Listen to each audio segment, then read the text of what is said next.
Welcome back. It's Tuesday, February 7th, and we're back with the much anticipated Super Bowl episode, but we'll get into that in just a little bit. I want to welcome Bakari. He's back to the show. How you doing? I'm doing good. Thanks for having me back. I liked it the first time. I decided to come back and do it again. Yeah, it was a great reception on the first episode, but we have some news to discover first on today's episode, such as the Kyrie trade, which we've had a couple days to think about. We're going to give our opinions on the new Pro Bowl format. And then we have a ton of coverage on the Super Bowl this weekend, covering everything from our all-time favorite moments to this year's game. Last thing I want to say is this last podcast, I don't know how, but it got just about 350 views. You guys are ridiculous. I'm extremely grateful. I mean, if the two of us are gonna take this somewhere else, I mean, it all starts with a video like that popping off. So thank you guys. You guys are seeing the content. You're enjoying it seems like. But this is your early reminder to drop a like on the stream, on the podcast, whatever you want to call it. Comment down below. I love interacting with you guys. And subscribe to the channel if you guys are new. But without further ado, welcome to the Anomaly Podcast. I'm your host, Owen Stiftar, joined by Bakari. Let's get into the show. The first things first, like I mentioned, we're going to talk about Kyrie going to the Dallas Mavericks. If you didn't know, it was about 3 days ago, the Brooklyn Nets sent Spencer Dinwiddie, Dorian Finney-Smith, a 2029 first-round pick, which is very interesting, and 2 second-round picks for Kyrie Irving and Markieff Morris. What are your early thoughts on the trade? We've had a couple days to marinate and collect our thoughts about it. Yeah, well, for me, I think I speak for a lot of people when I say that, seeing the Mavericks trade for Kyrie surprised a lot of people because I feel like a lot of people didn't even know that, or kind of expect the Dallas Mavericks to be low on the list. We know that Mark Cuban said that he was going to be really aggressive, trying to trade for another superstar to go with Luka. He got what he wanted. Fit-wise, though, it may be cause for concern there. They traded Dinwiddie and Finney-Smith, who fit what the Dallas Mavericks were trying to do around Luka. I'm not saying that, they're not better than Kyrie or anything. You need a superstar. But, the fit, might have looked a little different with them than with Kyrie. Kyrie is another ball-dominant guard. There isn't chatter around the league saying Kyrie is an underrated defender or anything like that. We'll see if they make any moves before the deadline to get another wing defender, because that's what they desperately need right now. Doesn't help when you can, when you lose a game 142 to 140. Right. Right. But I mean, really quick, I have seen just circulating on the web. It's just there's comparisons with, LeBron James and Kyrie Irving worked for many years and they won a championship. And I've seen that the comparison of Luka and LeBron play similar. Luka doesn't have the defense that LeBron had, but they play a similar style of offense. So some are arguing that it's going to be just about the same. And Luka's in his prime right now, or at least entering his prime. And, I mean, if he can get a team of role players to the Western Conference Finals, there's an argument that he can go farther with Kyrie Irving.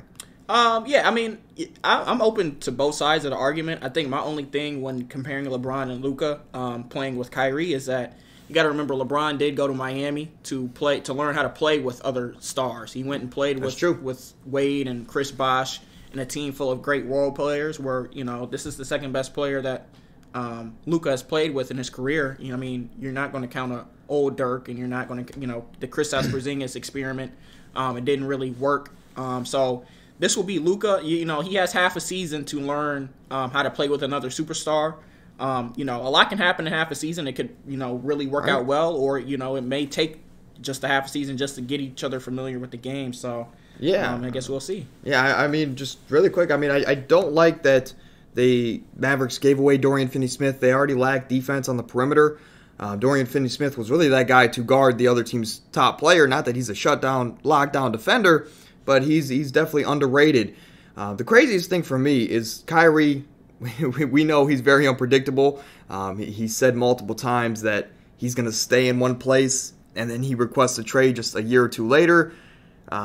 Good thing so far, he hasn't played a game, and he hasn't said he's going to stay in Dallas, so that's a good thing for the Mavericks. But if Kyrie doesn't re-sign, the biggest thing here for me is with player movement, and the Dallas Mavericks, a team that already lacked depth, they're losing more depth in a deal like this, especially if Kyrie just leaves in the offseason. They gave up a 2029 first, and that's a ninth grader right now. So that is crazy for me just to briefly think about, just because I'm not saying Luka's that guy, but with player movement, I mean, anything can happen. Yeah, I agree with you. We obviously don't know the mindset of Luka, but we have to assume that he's he likes what he sees in this trade because he is getting another superstar or all-star. Yeah, the commitment's there. Yeah. But like you said, in the long-term run, if Kyrie decides to leave at this free agency, the Mavericks have been a team that they've been linked to a lot of people, but they never get anything done. They lost depth on this deal, sending 2 away for one who could potentially leave, and if he leaves, then we might have to start considering is it time for Luka to leave the Mavericks to go? Right. He's going to Denver. Denver. Opportunity. He's going to Denver with Luka or with Jokic. But yeah, overall it was a solid trade. It was the biggest domino to fall. And on Thursday we'll talk about it later. But we're gonna have assumingly a lot more trades to come. But next up we're gonna talk about the Pro Bowl. Just our first thoughts on this new style of Pro Bowl.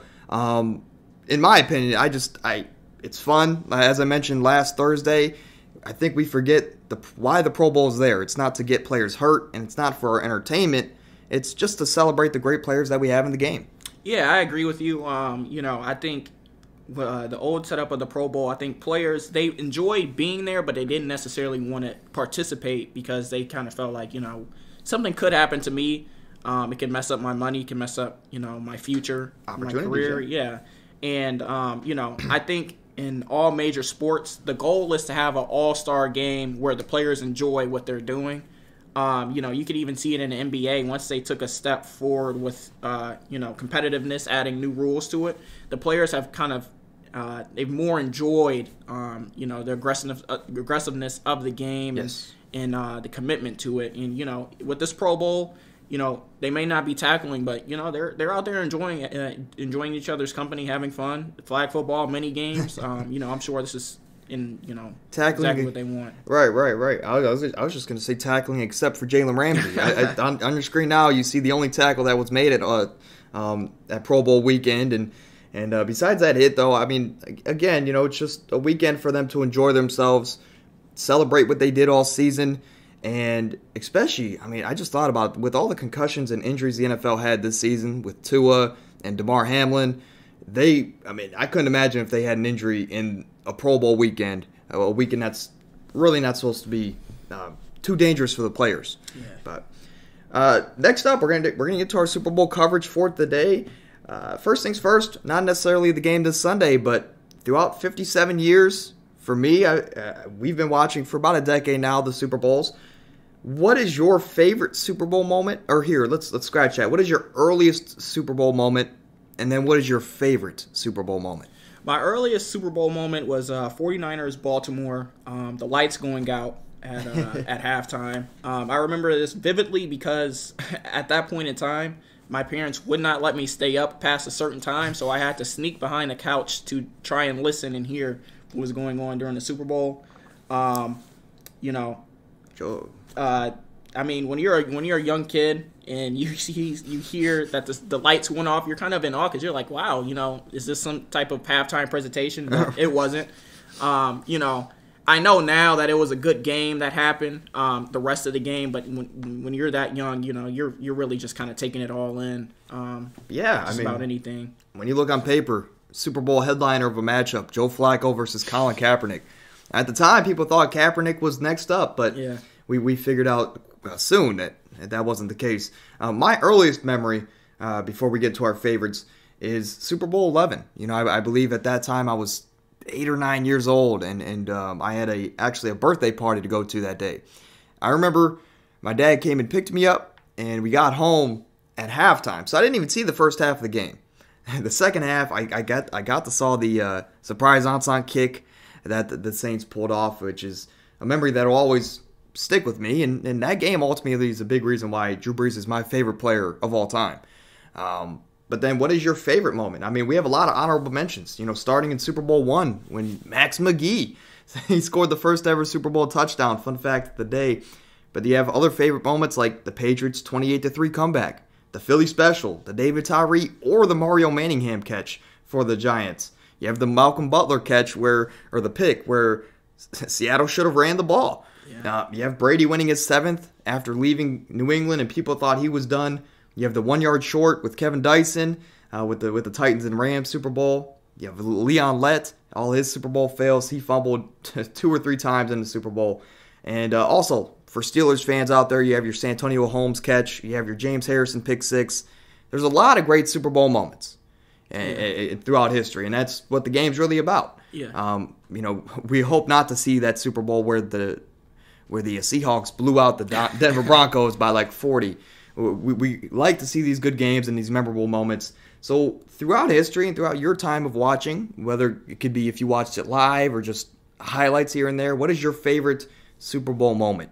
I actually have a 1A, 1B, and 1C type of answer. Hey, list them all. And none of them are actually on the list. My 1A is seeing my favorite player of all time, Cam Newton, make the 2015 Florida legend, Florida Gator legend, Super Bowl. Yeah, Cam, he was my favorite player from the time he got in the league, and once Super Cam, once the dabbing and everything, let me tell you, that spread like a wildfire through the youth, and I was a victim. I got my Cam Newton jersey immediately. I'm telling you. I begged my mom for it in the store. Him losing that Super Bowl and seeing how dominant Von Miller was that Super Bowl, it really crushed. I don't know how old I would have been. The 13-year-old me. Yeah.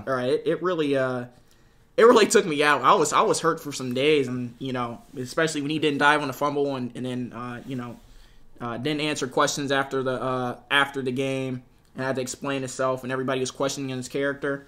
That really hurt me. Maybe I'm just a fan of those type of players. No, I mean at that point for that Super Bowl alone, I specifically remember because at that point in time, I actually thought like a little bit that the NFL was scripted when it came to the playoffs, because I remember Ray Lewis in the game that went pitch black. He announced mid-season that he was going to retire at the end of the year. All of a sudden, that Ravens team turned it around. They went on to win a Super Bowl. The next year, Peyton Manning announced his retirement, and Denver went on this crazy run and won a Super Bowl. So I kind of knew Denver was going to win. At least that was my prediction. But Cam was always fun to watch. What's your second one? My second one is actually the Seahawks Denver Broncos Super Bowl, and it's Percy Harvin. Percy Harvin, another Gator legend. You're a Gators fan. You don't even know kickoff, it. I don't know why. Maybe because it was a bounce up, right? I believe it was. Percy Harvin was just one of those guys that I like to use, like in video games, everything like that. I liked him when he was on the Vikings, but that's just one of the names you don't forget when you're a little kid and you're kind of watching the game and you don't really have a specific team you're rooting for. You just have players. Yeah. That's where that's how players gain fans, especially the younger fans. Yeah, so. I mean we forget, or I mean for new listeners, if you're not aware, we're both Browns fans, or at least I am, right? And the Browns suck. The Browns haven't seen or sniffed a Super Bowl. The closest we got was a couple AFC Conference Championship losses to the Broncos, and the Raiders. But we haven't gotten that far, at least not in our lifetime. Right. So we just like to see good football when it comes to the Super Bowl. Exactly, yeah. And what's your last one? Yeah, my last one is actually a lot of people might have forget about this because of the even bigger event happening at the time, but it was Julio Jones' sideline catch against the Patriots. Kept the game. Obviously we all know the outcome. Tom Brady came back 28-3. It speaks for itself, his greatness. But I remember watching the game, and I believe that the Falcons, they were just trying to get anything. They were just trying to get one more score on the board, put the game away. And I remember Matt Ryan should have been sacked, somehow rolled out to his right, hit Julio on it wasn't a bad throw, but it was on crazy. The side. I don't know how he caught it. Yeah, Julio, about that. I ranked him at number 1 for a few years. He was one of my favorite receivers. And to see him make that catch, it was crazy at the time, even though they ended up losing the game. So, mine is really just it's very biased. I'll say that. Drew Brees, my favorite player ever. He won a Super Bowl. That's a moment that, looking back, I didn't really understand it at the time. It was my first Super Bowl, but it's always something I look back on and I cherish, and I love that moment for Drew Brees because he is my favorite ever. And then Devin Hester, he's another one of my favorite players of all time. He's like Percy Harvin, or he's that video game character that you love to play with. He's the first player where teams actually had to game plan for the return team. Pat McAfee, he was the punter. He was the person who kicked off that ball to start off that Super Bowl to Devin Hester, and he's talked about it a bunch that they planned to not kick him the ball, and they planned specific coverages and ways to attack him, and he still took it like 100-something yards for a touchdown to open the game. They didn't win the game, but Devin Hester still gave us a memorable moment. I will say another one that you were just talking about, just random moments, and one that comes to mind. There's that Jermaine Kearse catch. Yeah. I believe it was one of the Super Bowl at the Patriots Super Bowl. Yep.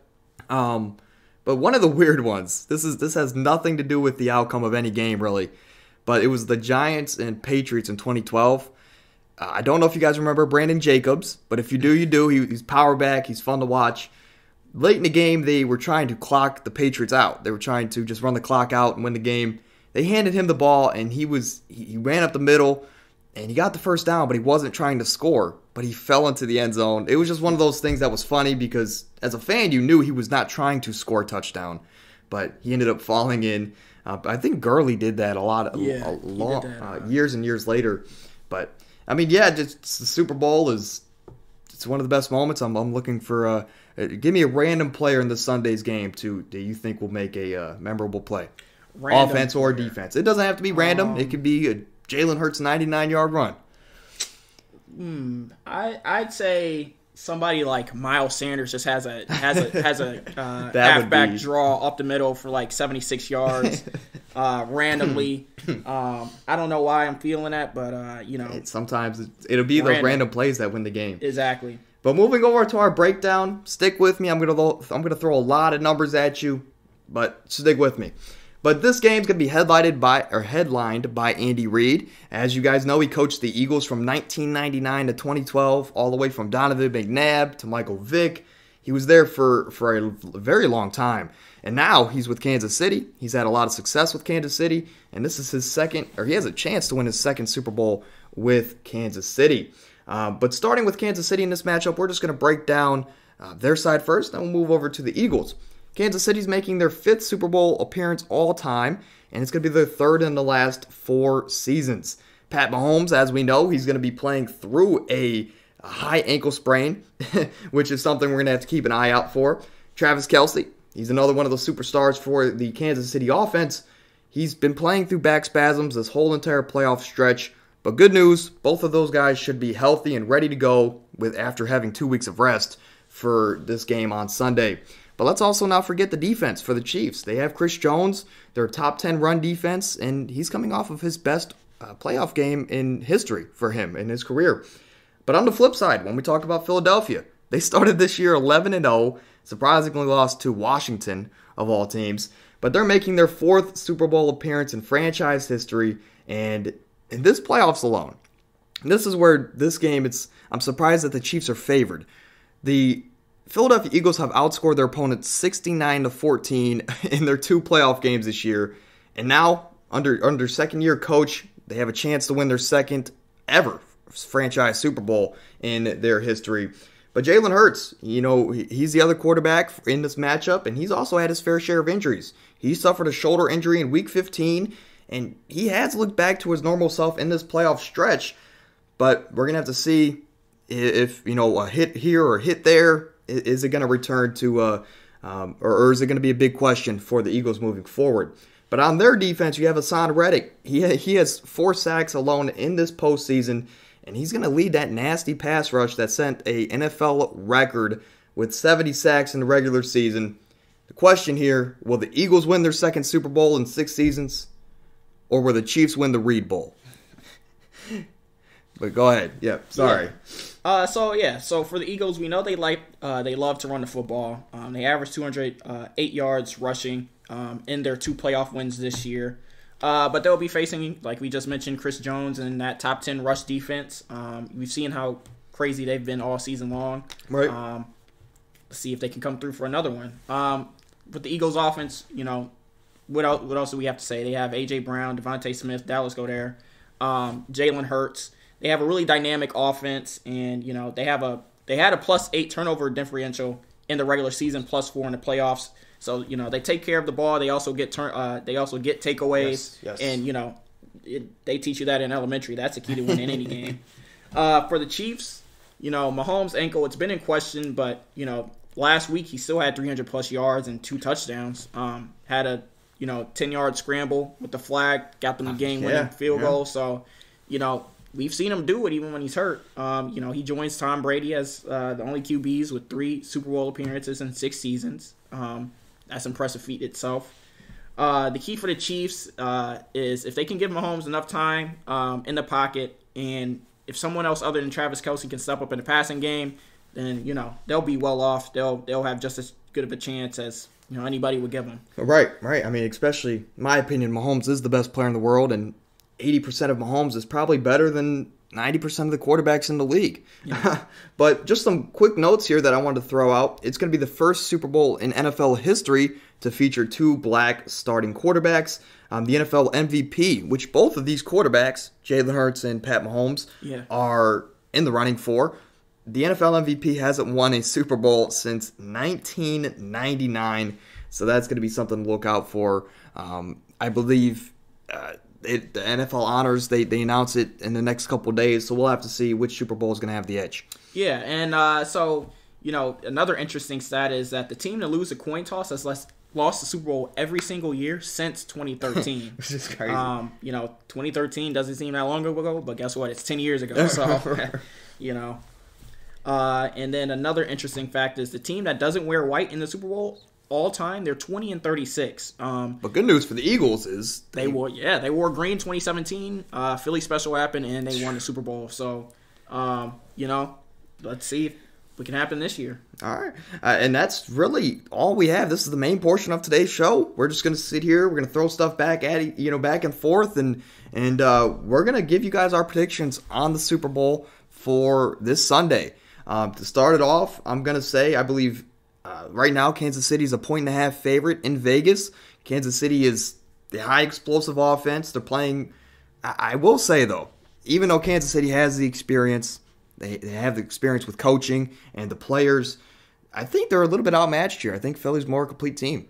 Yeah, I like Philly going into this one because I like Jalen Hurts. And listen, I might be a biased Jalen Hurts fan, but the amount of work that this man puts in every offseason, every season to consistently improve going back from college, it's really incredible. I remember just last year playing the Bucs. He looked pretty bad in that playoff game against Tom Brady, and everybody was questioning if he could be the QB of the future for the Eagles. They gave him all these weapons this season. They said if he can't do it this year, then we might have to look on. And I mean, he's an MVP candidate now. I mean, I'll just be the first to admit. I will say this, and this is something I get joked on and clowned for by multiple people in the family and friend group. But in 2017, or it was 2016 or 17, I wanted the Browns to draft Carson Wentz. I was a big Carson Wentz guy. I loved him. Big arm, small school. I just really believed in what he could do. And, I mean, don't get me wrong. He had an okay rookie year. Second year, he had this Eagles team 15-1, and then he got hurt, and we know that Nick Foles was able to finish the job. But if Carson Wentz doesn't have that team at 15-1, they don't finish the job, in my opinion. But it's Carson Wentz. I love him as a quarterback, right? He's fell off. I can't really. It's gotten to the point where I can't really support him anymore. I can't really defend him. Yeah. Is the word I'm looking for. But Jalen Hurts took his job, and ever since then, I haven't been the biggest fan of Jalen Hurts. Out of just, I don't know, it's just stupid why I wasn't supporting him. It was just more so like you took one of my favorite quarterbacks' job, right? But Jalen Hurts, I mean, I'll be the first to say he surprised me, getting benched for 2 at Alabama, and he stepped in, he transferred schools, and he played great at Oklahoma with Lincoln Riley. Yeah. Jalen Hurts, I'll be the first to say he's been way better than I expected, especially this season. Yeah, I agree with you there. I didn't think that the jump would be this significant this season. Right. I'm going for them just because their offense. Not only is their offense really explosive, they score a lot of points, but we know what their defense does too. Their defense is really good at getting those takeaways. If they can, pressure Mahomes, get him running on that ankle a little bit, see how good it's really feeling. I think they have a good shot, and I like the Eagles here. Yeah, I mean, so who do you think has the better quarterback? We'll break down the general position groups in this game. Who do you think has the better quarterback? I'm taking the Chiefs. I think Mahomes is the better quarterback, at least at this moment. Yeah, I mean, we'll go through the positions. But saying Mahomes isn't the better quarterback, you would probably need to be drug tested. So right. Mahomes is the better quarterback, of course. Okay, and then we'll move over to the running backs. I mean, for the Eagles, you got Miles Sanders, Boston Scott, who only plays against the Giants, and Kenneth Gainwell. On the Chiefs side, you have Isaiah Pacheco and Jerick McKinnon.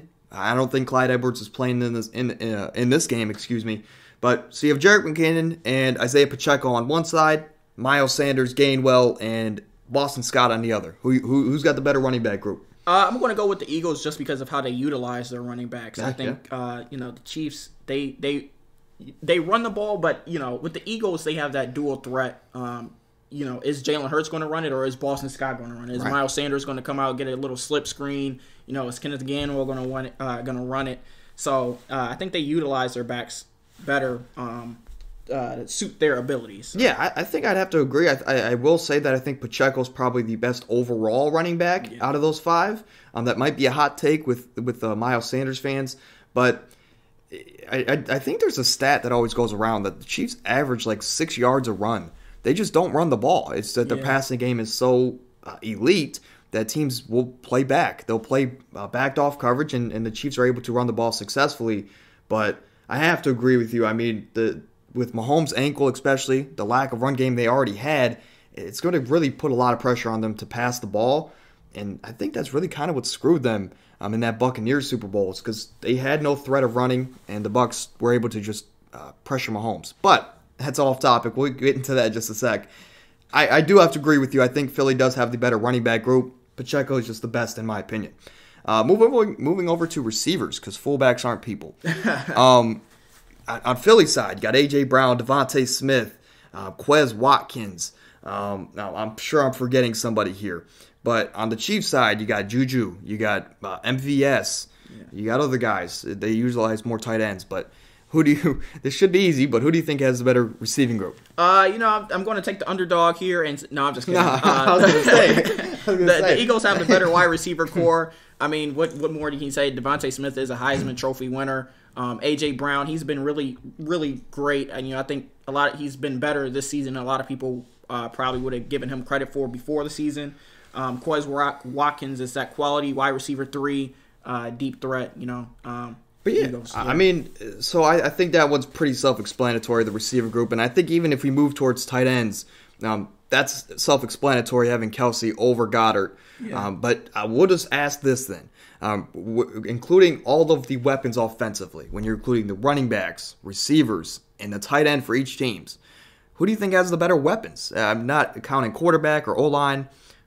Strictly running backs, receivers, and tight ends. Who has the better weapons going into the Super Bowl? I'm going to say the Eagles. I am a biased fan, like I said before. But when you have threats such as Miles Sanders, Boston Scott, Devontae Smith, A.J. Brown, we're not including quarterbacks or tight ends or anything like that. And we are including tight ends. Oh, tight ends. Okay, yeah, so sorry. Dallas, listen, Travis Kelce is Travis Kelce, but Dallas Goedert is no bum. Their offensive line, I think, really gives them that power that they need. I think the Eagles have a more balanced offensive. For the sake of argument, I'm going to say the Chiefs here. If you told me to bet on it, I'm taking the Eagles, right? If I had to take this receiving core on the Browns, I'm taking the Eagles, right? But for the sake of argument, I'm going to take the Chiefs here. I mean, Travis Kelce, we can't underestimate him. He's arguably the best tight end of all time. And then you also have Juju Smith, who's a great slot receiver. This is going to be a hard argument here, but you had the way that the Chiefs, they have a very fun offense, and the way that they utilize their playmakers, I think that you can argue they might even be better utilized than the Eagles, but it's a hard argument. Really your argument here is Travis Kelce versus the field, but I'm going to say the Chiefs just for the sake of argument. As we move over, we'll just do defense as a whole. I mean, I will say, I didn't mention this earlier, but But L'Jarius Sneed, the cornerback for the Kansas City Chiefs, he's the best corner. He might be out for this game. He left the AFC title game. He's probable right now, I'll put it that way, with an ankle injury. But regardless, defense as a whole, I forgot to mention O-line, but that's the Eagles. Eagles have the better O-line.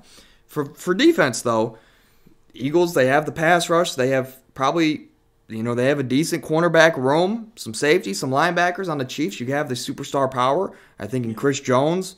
If you have Nick Bolton and you have young and promising fast corners, who do you think has the better defense here? Let's go. I'm gonna go with the Eagles. I know we just saw the Chiefs do last week to Joe Burrow and the Bengals, but I think a lot of that was on the Bengals not having a quality O-line. Even though Chris Jones is Chris Jones, he did what he had to do. They were calling it out on the telecast as well. The Chiefs, the young corners and backers that they had in the game for injury replacements, they didn't play perfect. They had a lot of mental lapses and mistakes. They had good plays, but they had those, what you'd expect in a rookie who's stepping in that situation at that point in time.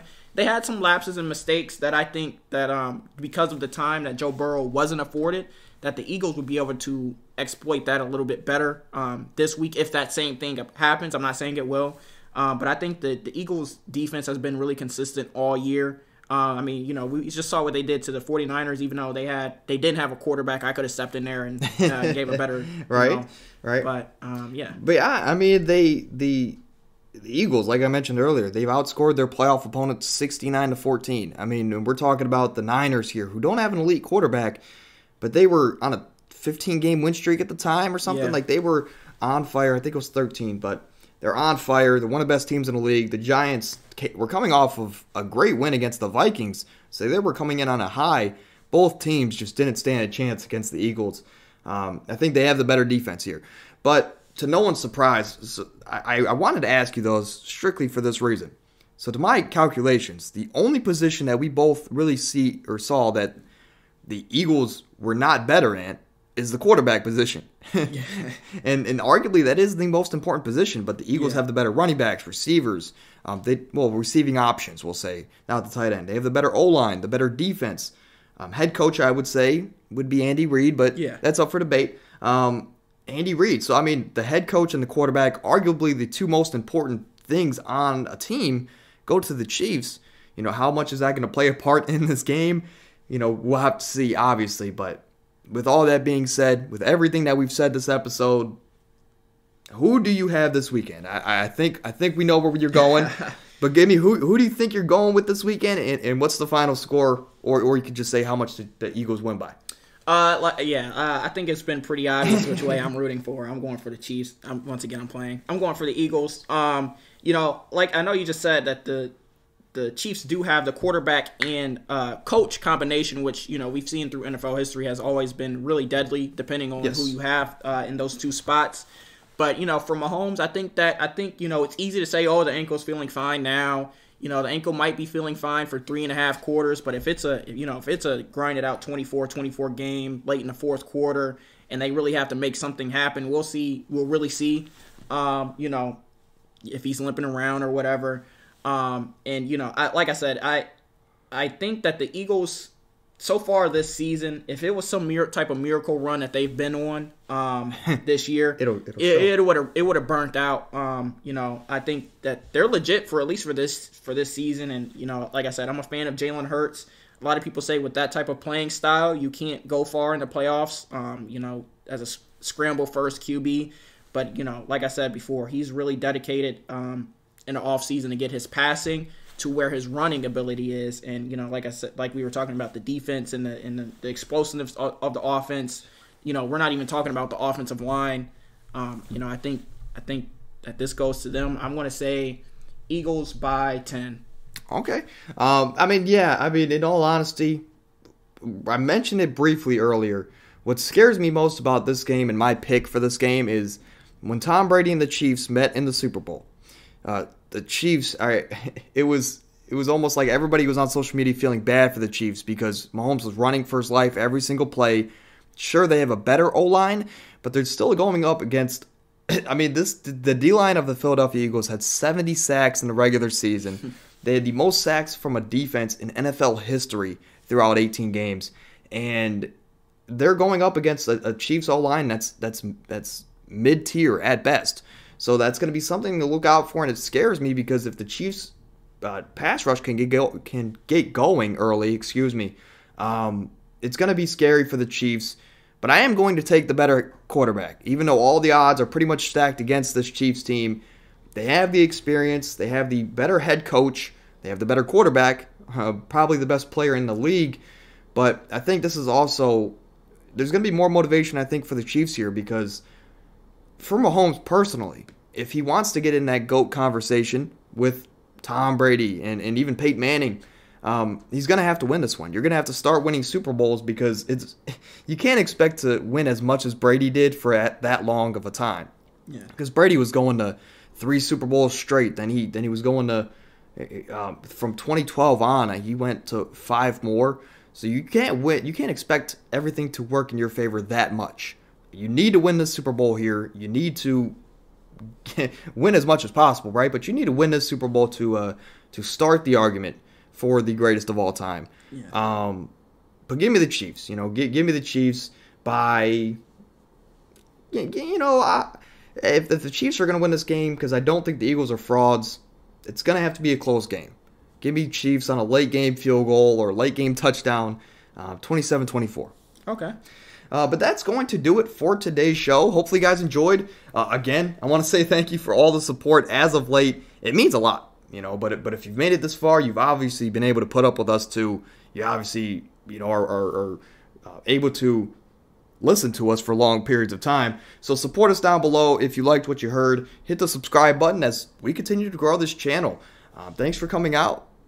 Any last thoughts? I mean, this is the second show now. I think we did a lot better job of getting in and out of our topics today and not rambling for as much as we did the first time. Yeah, it's still a learning experience for me. So, I'm just happy to be here. Honestly, learning from the best I know. So, okay. like he said, thank you for the support. We can't grow the channel without more people to share to, and we really appreciate everything that our viewers do. So yeah, I mean, spread the channel if you think someone will like it, or just put it on in a group of people. I mean, just the channel will grow thanks to you guys, and we can't thank you guys enough for that.